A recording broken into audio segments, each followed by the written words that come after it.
आइए फ्रेंड्स, आज हम पंचप्रयाग के बारे में जानते हैं। सबसे पहले हम देखते हैं कि पंचप्रयाग में अलकनंदा बद्रीनाथ के सतोपंथ ग्लेशियर से निकलती हैं और ये आगे चल के धौलीगंगा से मिलती हैं विष्णुप्रयाग में। इस तरह से पहला प्रयाग विष्णुप्रयाग बनता है। जब आगे अलकनंदा बढ़ती हैं तो नंदाकिनी रिवर मिलती हैं नंदप्रयाग में। इसके बाद अलकनंदा आगे बढ़ती हैं तो पिंडार गंगा मिलती हैं कर्णप्रयाग में।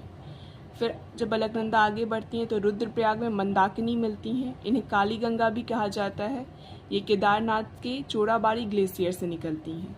जब रुद्रप्रयाग के बाद अलकनंदा आगे बढ़ती हैं तो ये भागीरथी रिवर से, जो कि गंगोत्री से निकलती हैं, इनसे मिलती हैं और देवप्रयाग का निर्माण होता है। जब देवप्रयाग के बाद अलकनंदा को गंगा के नाम से जाना जाता है, यानी जब भागीरथी से अलकनंदा मिलती हैं फिर इन्हें गंगा के नाम से जाना जाता है। ये जो हमने सीक्वेंस पढ़ा कि पहले विष्णुप्रयाग, फिर नंदप्रयाग, फिर कर्णप्रयाग, फिर रुद्रप्रयाग, फिर देवप्रयाग, इसको याद रखने के लिए आप ये कोड वर्ड का यूज़ कर सकते हैं VNKRD, या फिर आप इसको वीना का रूडी से भी याद कर सकते हैं। विष्णुप्रयाग, नंदप्रयाग, कर्णप्रयाग, रुद्रप्रयाग, देवप्रयाग, इसको।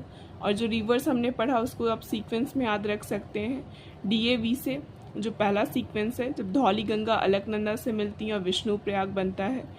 फिर नान से आप याद कर सकते हैं दूसरा, कि जब नंदाकिनी से अलकनंदा मिलती है और नंदप्रयाग का निर्माण होता है।